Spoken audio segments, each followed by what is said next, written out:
There's another piece here, which is another mindset I want to get you in, which is not to, even though we've managed to stress that there's a why and a how, I really don't want anybody to think about when it comes to when am I going to launch this app into the marketplace? When is this going to be done? When is this going to begin? These are all totally nebulous definitions in this now iterative world. And in fact, what one of my team pointed out is that there is an expectation now of constant updates. And the idea that your user base will identify issues that they want to see or new features that they would like included in your product, those need to be addressed. That's not something.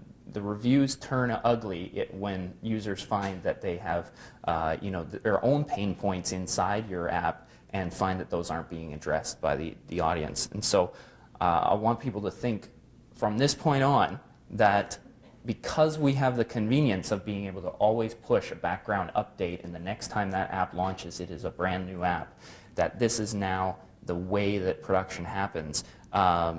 You've probably been reading some of the hype about the whole lean model concept. This minimum viable product is that idea, and you will see that I've been sort of stressing this step by step of, the first version of your app should be pencil and paper. The second version of your app can start to look at using one of the tools, the porting tools. There are some great UI devices that will allow you to kind of visualize it. You can build it in HTML5.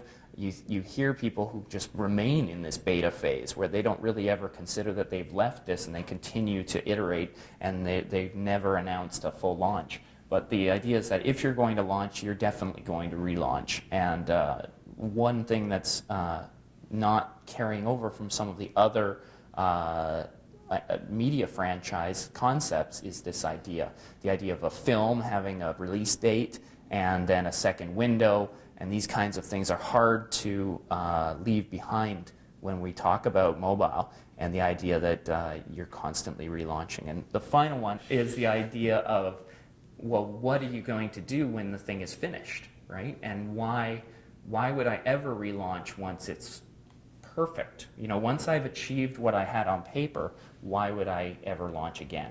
And that's where the A/B testing starts to get very interesting, is the idea of constant improvement. And is everyone in here familiar with the term A/B testing? No. Okay, then I'll just explain it. So the idea would be that you have a hunch that you might be able to get more people to sign in to a specific part of the experience or something. And so you say, well, since I don't know, I have a good sense of what I should do to encourage people to sign in, but let's try an experiment. So my A is the one that I would have gone with. My B is a second version, the idea of writing a second draft, trying it out.